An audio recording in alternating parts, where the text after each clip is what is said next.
अन्नदात्यासाठी अन्नत्याग आंदोलन जे आपण सर्वजण मिळून करत आहोत, ज्यात मी असेल व माझ्याबरोबर 26 जण इथं हे आंदोलन करत आहेत।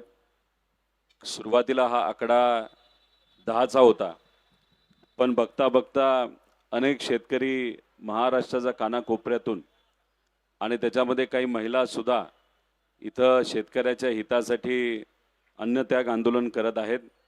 मी त्यांच्या मनापासून सर्व शेतकऱ्यांच्या वतीने या ठिकाणी आभार व्यक्त करतो। अजित नवले साहेबांनी आपल्या सर्वांना मार्गदर्शन केलं, आत्ताची काय परिस्थिती वस्तुस्थिती ही आपल्या सर्वांना सांगितली। आता आम्हा सर्वांना अन्नत्याग आंदोलनाला सुरुवात करून 24 तास झाले।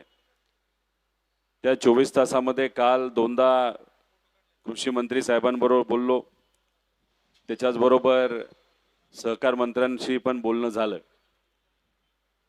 आज अजूनपर्यंत सरकारकडनं कुठलाही निरोप त्या ठिकाणी आलेला नाही। तो कधी येईल काय येईल हे नंतरच तिथं आपल्याला कळेल। पण काही बातम्या आणि काही स्टेटमेंट जे काही मोठे नेते टीव्हीवर करत आहेत ते काही प्रमाणात मी बघितले।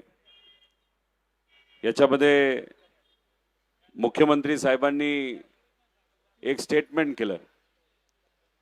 सुरुवातीला ते म्हणत होते की या पुण्यश्लोक अहिल्यादेवी होळकरांच्या नावाच्या कर्जमाफी योजनेमध्ये कुठेही अट-तट आम्ही टाकलेली नाही, हे त्यांचं पहिलं स्टेटमेंट। नंतर ते म्हणतात 99% शेतकऱ्यांना या योजनेचा फायदा होईल। म्हणजे सुरुवातीला कुठली अट शर्त नाही असं त्यांनी सांगितलं, नंतर म्हणतात 99% शेतकऱ्यांना फायदा होईल। काल ते म्हणाले 40 लाख शेतकऱ्यांना बिना अट तिथं मदत होणार आहे। म्हणजे योजना आहे 55 लाख शेतकऱ्यांची।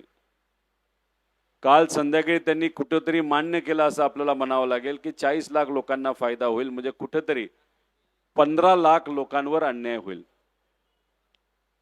आता हे स्टेटमेंट त्यांनी जे दिलं सुरुवातीचं की कोणालाच काही फरक पडणार नाही, सगळ्यांना त्याचा फायदा होईल, आणि हळूहळू बघता मुख्यमंत्री साहेबांनी सुद्धा मान्य केलं की हा जो काही ड्राफ्टचा मसुदा आहे नाही तर जे काही GR बनवला आहे त्याच्यामध्ये नक्कीच काही अटी आहेत। त्या अटीमुळे लाखो शेतकऱ्यांना नुकसान होणार आहे। मला असं वाटतं की शेतकरी एकजुटीचा हाच खऱ्या अर्थाने फायदा असतो। आता याच्यात ते सांगत असताना त्यांनी सांगितलं की जर कर्जमाफी सरसकट दिली तर बँकिंग सिस्टमला अडचण होईल। 2014 पासून आतापर्यंत या देशामध्ये मोठे मोठे जे व्यावसायिक आहेत, बिझनेसमॅन आहेत, त्यांना आतापर्यंत 20 लाख कोटी रुपयाची कर्जमाफी दिली गेली। आणि इथं आम्ही शेतकरी म्हणून कुठेतरी एवढंच म्हणतोय की 35,000 कोटी रुपयाची कर्जमाफी तुम्ही जी जाहीर केली ती पूर्णपणे आमच्या शेतकऱ्याला तुम्ही द्या। आता 20 लाख कोटी रुपये मोठ्या व्यावसायिकांचे, पैसेवाल्यांचे माफ करून जर या बँकिंग सिस्टमला अडचण झाली नसेल तर मग आमचे 35,000 कोटी रुपये 55 लाख शेतकऱ्यांचे माफ करून थोडी बँकिंग सिस्टमला काय अडचण होणार आहे। काल मोदी साहेबांचे गुणगान गात असताना त्यांनी अजून एक गोष्ट सांगितली की आपल्या या देशाची परिस्थिती इतकी चांगली आहे, जर पंतप्रधान साहेबांनी ठरवलं एका दिवसामध्ये या देशावरचं सगळं कर्ज जर भरून टाकायचं तर आपली आर्थिक ताकद इतकी चांगली आहे की एका दिवसामध्ये आपण तो निर्णय तिथे घेऊ शकतो। म्हणजे त्याचा अर्थ एका बाजूला शेतकऱ्याला न्याय देण्यासाठी आम्ही जेव्हा तुम्हाला म्हणतोय सरसकट कर्जमाफी द्या, तेव्हा तुम्ही म्हणता बँकिंग सिस्टमला अडचण येईल। आणि दुसऱ्या बाजूला मोदी साहेबांची प्रशंसा करत असताना तुम्ही सांगताय की आपली आर्थिक परिस्थिती या देशाची इतकी चांगली आहे की या देशावर कितीही लोन झालं तरी ते आपण भरून काढू शकतो. म्हणजे हा विरोधाभास आहे असं आपल्याला म्हणावं लागेल. खरं तर आकडेवारी द्यायची झाली, कारण तुम्हालाही माहिती, मी जेव्हा बोलतो तेव्हा आकड्यातच बोलतो. 2014 मध्ये या देशावर, पूर्ण देशावर 56 लाख कोटीचं कर्ज होतं आणि आता या देशावर गेल्या 10 वर्षामध्ये 210 लाख कोटीचं कर्ज झालेलं आहे. आणि तुम्ही म्हणता की मोदी साहेब आणि त्यांनी हे जे सरकार चालवलेलं आहे त्याच्यात इतकी ताकद आहे, हे 200 लाख कोटीचं कर्ज एका दिवसात तुम्ही भरू शकता.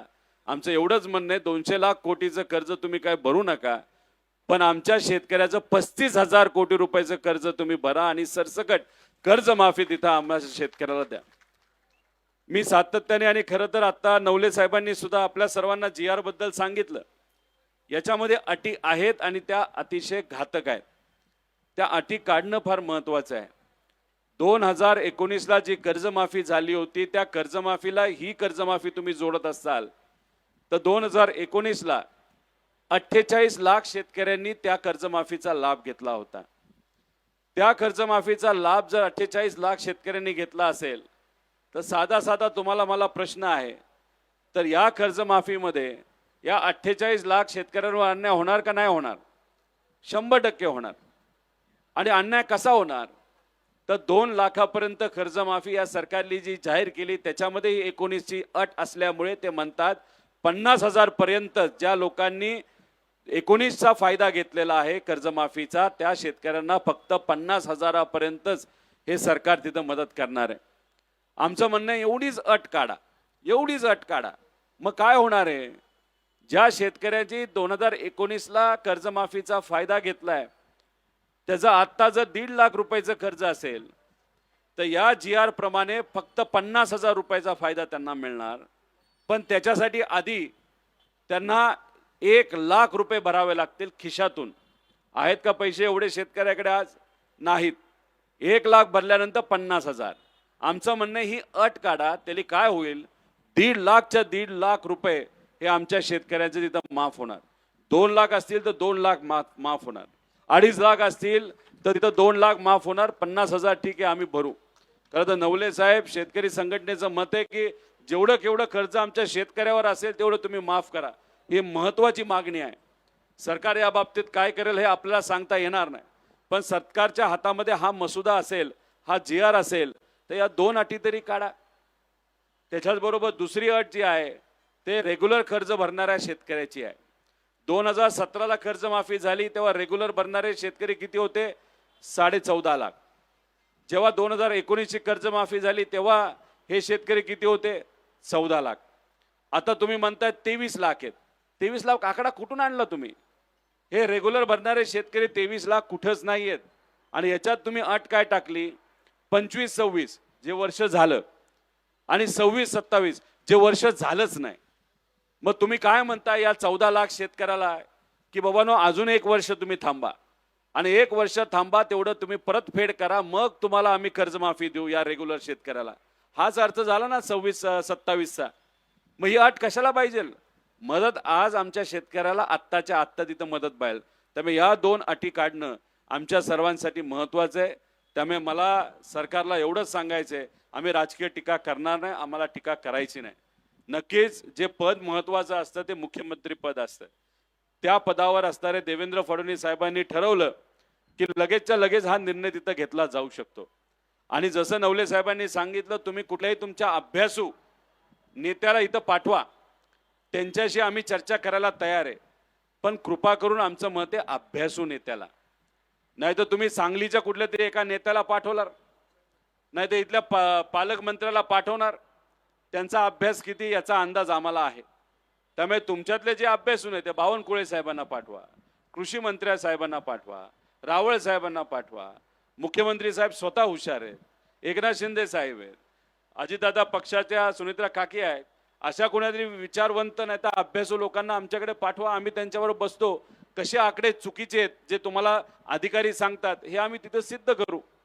आणि मग आम्ही जे म्हणतो ते खरं असेल तर मग आमची एकच कंडिशन असेल.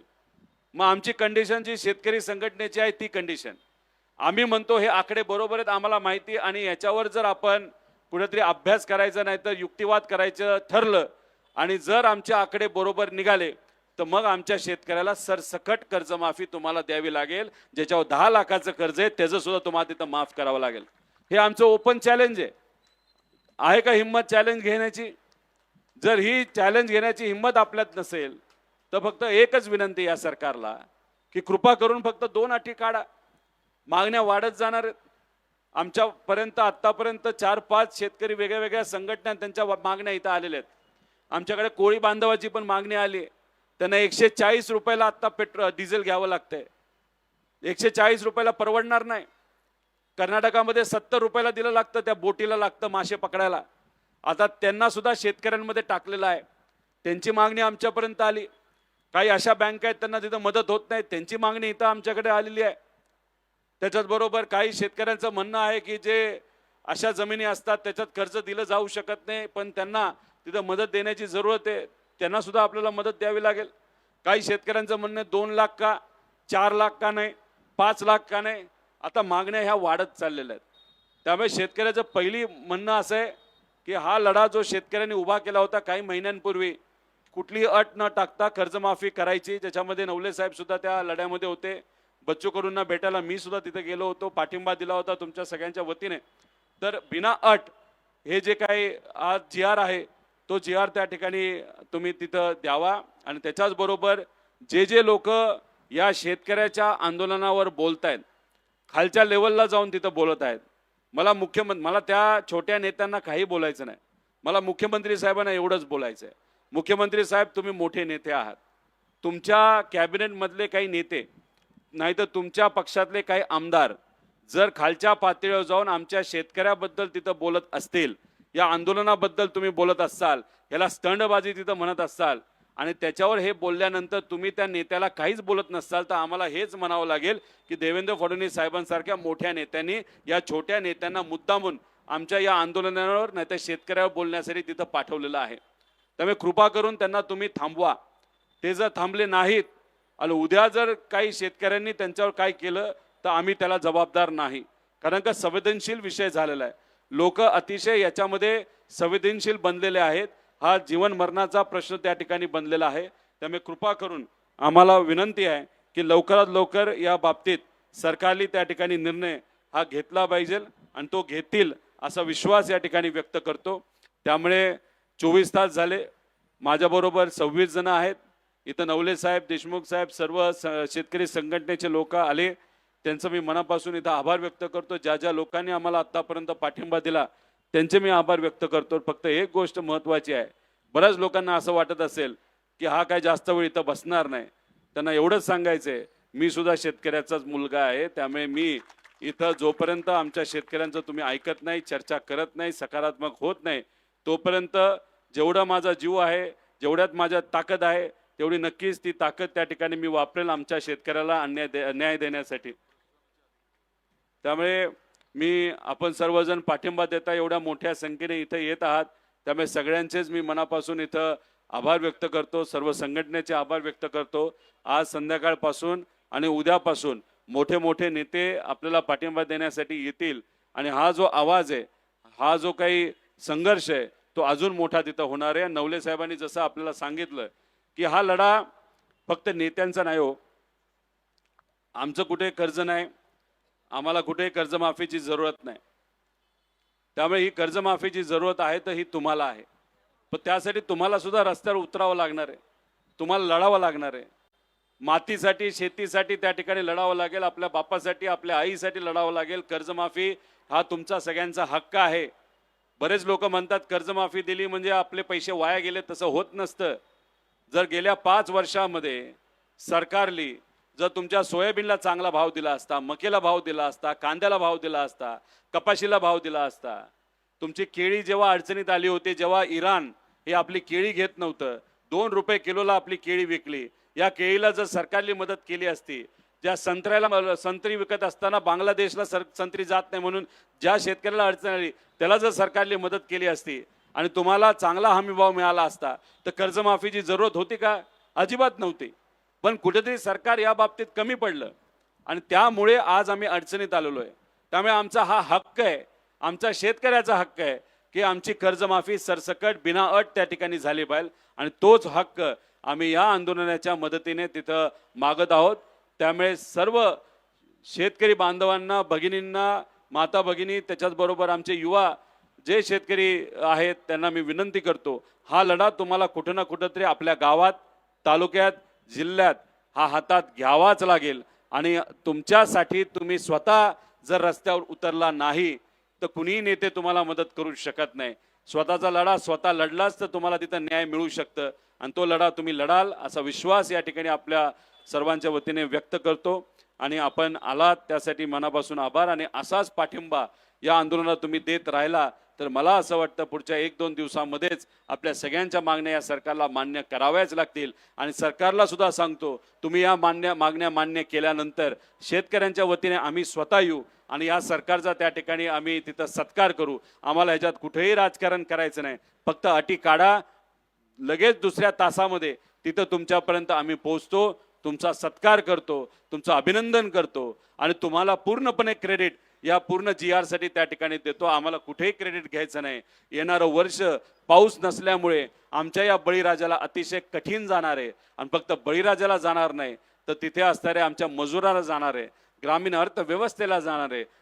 ग्रामीण अर्थव्यवस्था अडचणीत आली, शहर अर्थव्यवस्था अडचणीत येणार आहे. त्यामुळे येणारं वर्ष अतिशय कठीण आहे.